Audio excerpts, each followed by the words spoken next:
Okay, stand by. I forgot to bring up my thing. Yeah. Stuff. Drive. Widget.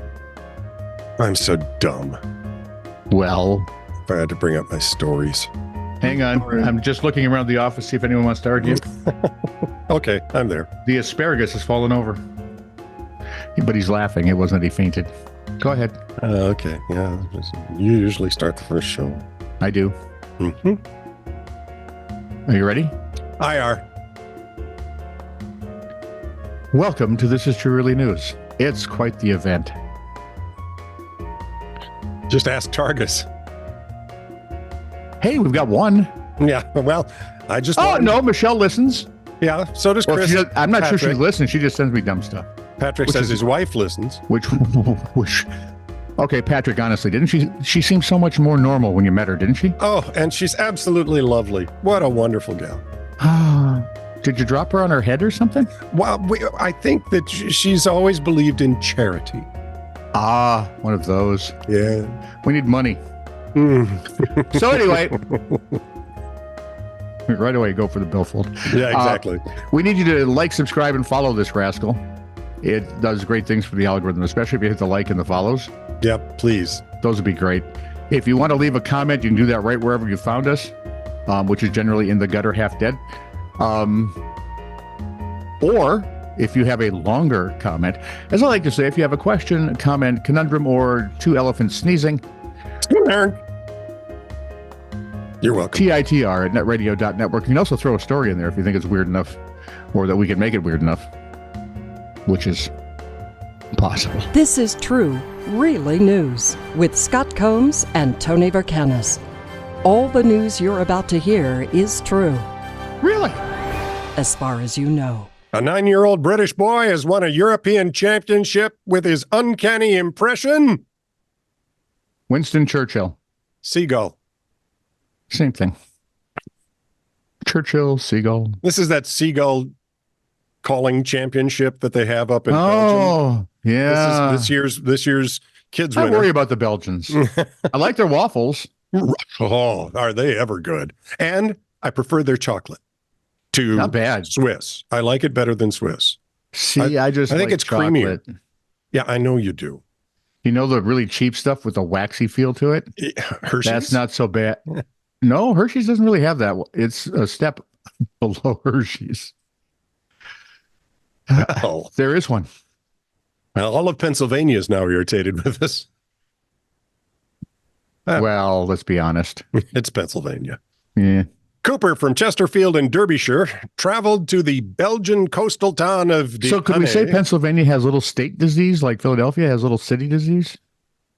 Like my poodle had little dog disease? Well, it's a pretty big state comparatively. Is it? Delaware or New Jersey. Rhode Island. Yeah. Anyway, this kid goes to come here and we do this. That's what we do.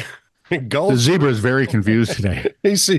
Well, is he black on white or white on black? Yes. Yeah. This week he's white on black, which always confuses me because he looks black on white. The EC Gull Screeching competition is where this kid won this award, this 9-year-old.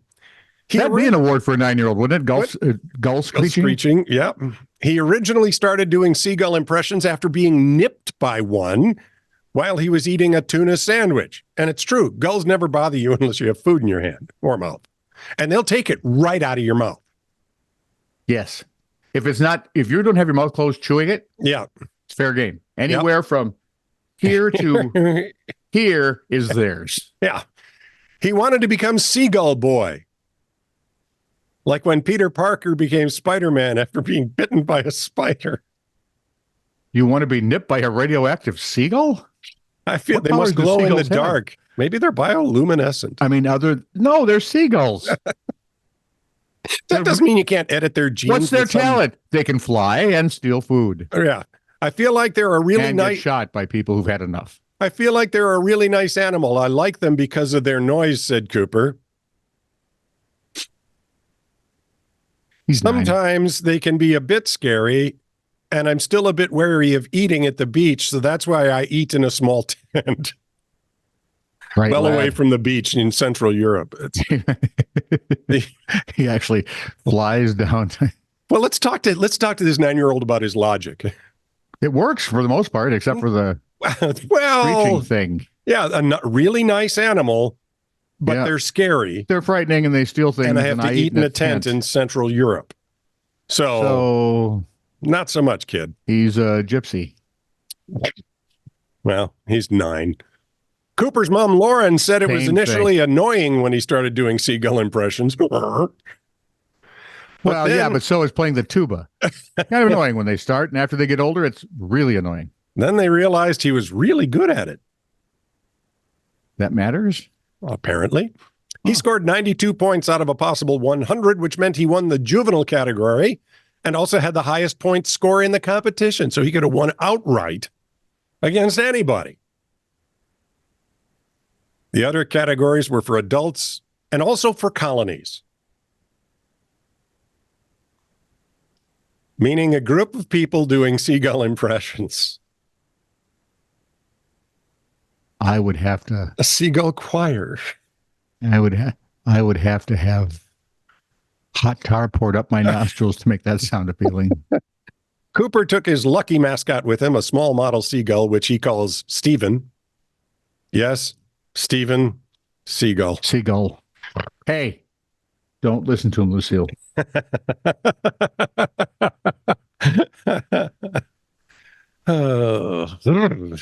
So last summer,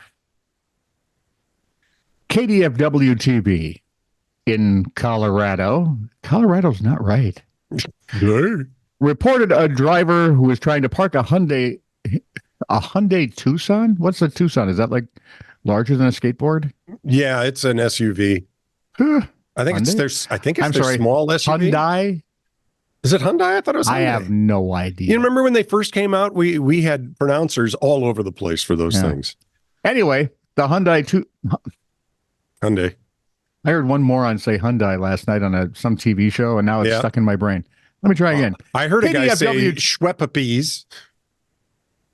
Nope, not going there. KDFW TV reported that the driver who was trying to park a Schweppapes Tucson in front of the community driving school was cited for a traffic violation. Good. Oh, wait for it. He's tried to park a car, right? I'm sorry, a Tucson. There was one, say the police, minor injury. Oh. The guy was violating the laws of physics. Guy was an instructor at the driving school in Lakewood. Lovely. Crashed his car into the school's front window, just under the sign that says "Learn to Drive." Or this will happen. You cannot make this stuff up. Colorado's not right. Michelle, move. Get to higher ground. No, wait, there's higher ground in Colorado. Yeah. Move. Yeah. Get into one of them flatland states. I would suggest east. Montana. Wyoming. There we go. Idaho. Cheyenne's a nice place. Cheyenne, Idaho? No, Cheyenne, Wyoming. I like Cheyenne. Yeah. I've been there. An unexpected morning in London. Can you go back is the important question.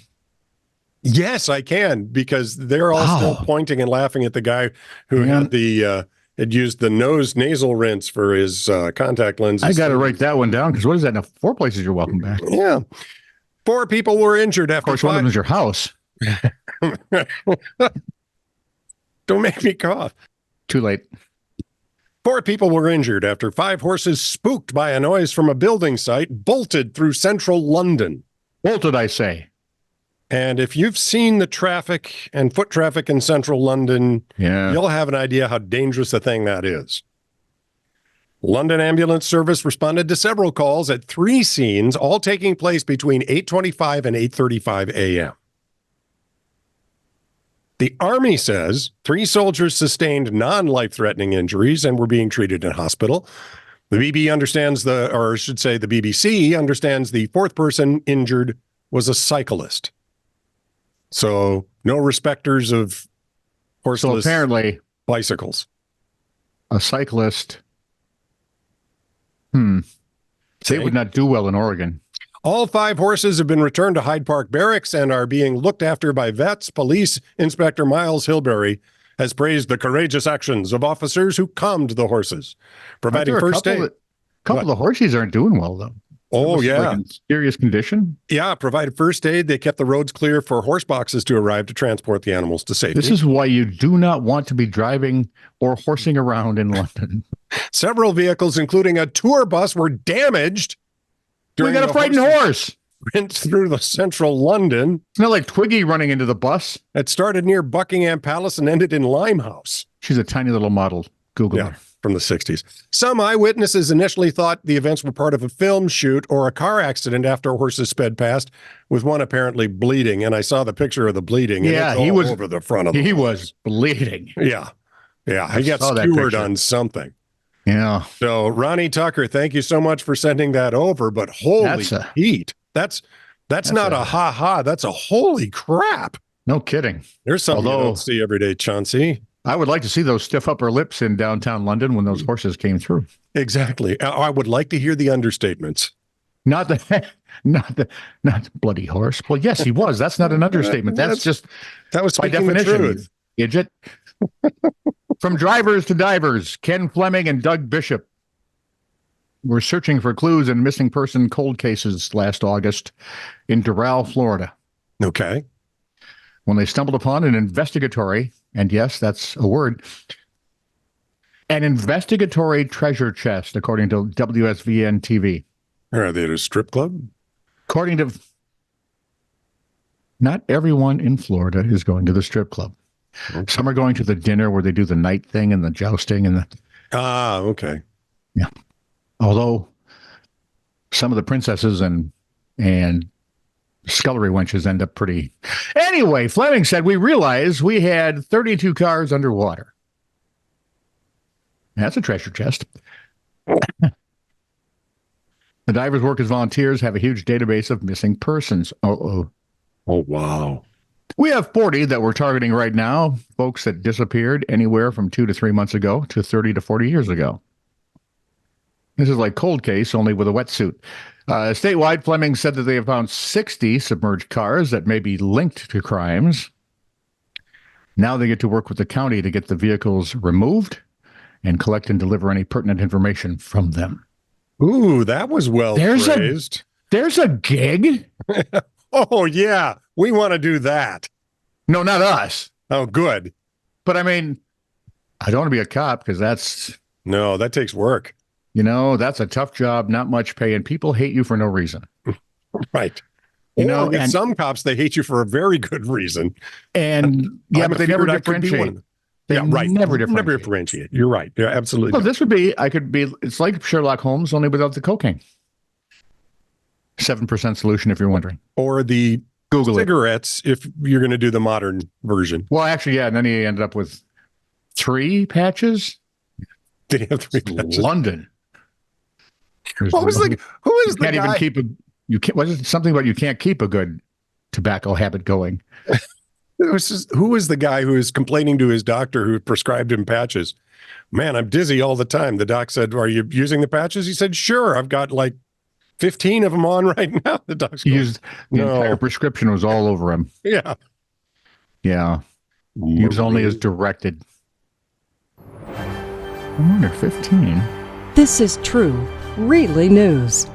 Send email to TITR@netradio.network.